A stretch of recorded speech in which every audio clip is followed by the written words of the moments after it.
এটা কথা কই তোমারে, ভালোবাসা মহব্বত প্রেম সময়কাল দেখা হয় না। মানুষ যখন ভালোবাসে না, এই জায়গায় একটা আওয়াজ হয়।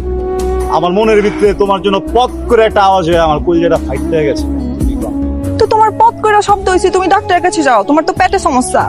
তুমি ডাক্তারের কাছে যাইবা, তোমার যদি কোনো ধরনের সিলাই লাগে সেটাও করবা। তুমি তুমি আমার লাগাই এখানে পটর পটর করতেছো কি লেগা? আরে ওইটা মানে ধাম করে মনে হয় আওয়াজটা ভুলে মানে অন্য একটা কথা বলে। যাই হোক বাদ দাও না। আর সিলি মিলি যে ডাক্তার তোমার সামনে খাড়া আছে, এই ডাক্তার থাকতে আমি আরেক ডাক্তার কাছে যাবো গেলাম আমি। তাই নি? আমি তোমার ডাক্তার, তাইলে তুমি আমার লেগে কি করতে পারবা? একবার খালি ক দেখো, আমি মানে যেমতে তুমি কই বামতে আমি তোমার প্রমাণ দিয়ে দেবো যে আমি তোমার ভালোবাসি। আচ্ছা নি একদম আচ্ছা পারবা? একদম পারো। সত্যি তো? আরে বুঝতে নিছি আমি, অলরেডি বুঝে নিছি। তাইলে তুমি এক কাম, তোমার ওই যে কলজিয়ার একটা কৈতর আছে না, এটা আমার লেগে ছাইড়া দাও। কি বলা তুমি? মানে তোমারে যে আমি ভালোবাসি এটা প্রমাণ করতে হইলে আমার কৈতর ছেড়া দিতে হইব? হ্যাঁ।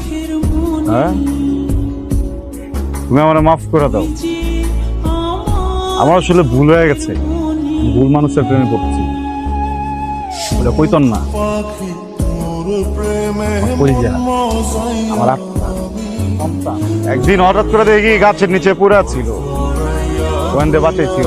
আজকে যদি ওরা আমি ছেড়া দিই না, এই যে কাউয়া, এই যে চিল, এডি ওরে ছিঁড়া খা লেবো। আমার মহব্বতের 1000 মহব্বত করবা না আমার ওই কলিজার জন্য। আমার লাগবো না এইসব মহব্বত, আমার ভুল হয়ে গেছে গা। বললাম না, ভুল হয়ে গেছে গা, দরকার নাই।